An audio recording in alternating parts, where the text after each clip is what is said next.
man raised the vase high above his head and smashed it onto the ground with all his might. He then reached out his hand and picked out 2 smooth shards from the sharp fragments. He wrapped the edges of the shards with cloth strips and tightly bound them together with tape. In no time, a crude pair of sunglasses was ready. As it turned out, the man had been trapped here for a week, and these sunglasses were a life-saving tool that would come in handy. Wearing the sunglasses, the man slowly climbed up a ladder to the living room ceiling. In his left hand, he held a sharpening rod, and in his right, a spoon. His plan was to chisel away the frame around the vent, remove the shatterproof glass stuck in the middle, and escape through the opening. Soon, a gap was chiseled out in the frame, and the debris was conveniently blocked by the sunglasses, greatly increasing his efficiency. However, as he continued chiseling, the man suddenly discovered a bolt embedded in the frame. He quickly tried to unscrew it with his hand, but the bolt was firmly in place and wouldn't budge. The man had a bad feeling about this, and hurriedly pried open the entire frame with a small knife. To his dismay, he found a total of 12 bolts hidden beneath the frame, securely fastening the shatterproof glass to the vent and blocking his hope of escape.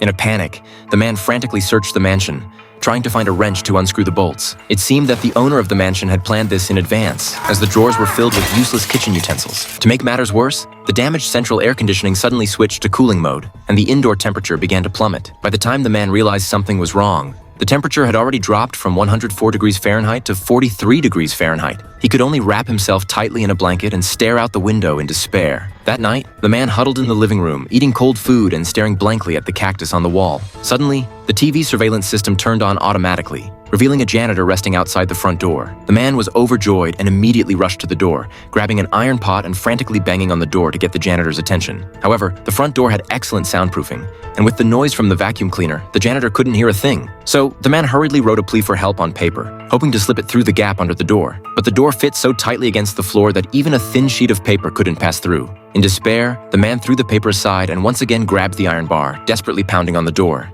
He then shouted at the top of his lungs, hoping the janitor would hear his cries for help. However, even after he had shouted himself hoarse and collapsed to the ground, exhausted, the janitor never noticed anything unusual. Instead, he took the elevator and left the building on his own. After the janitor left, the man wrapped himself tightly in the blanket and returned to the living room, feeling hopeless. He wished he could fall asleep and never wake up again.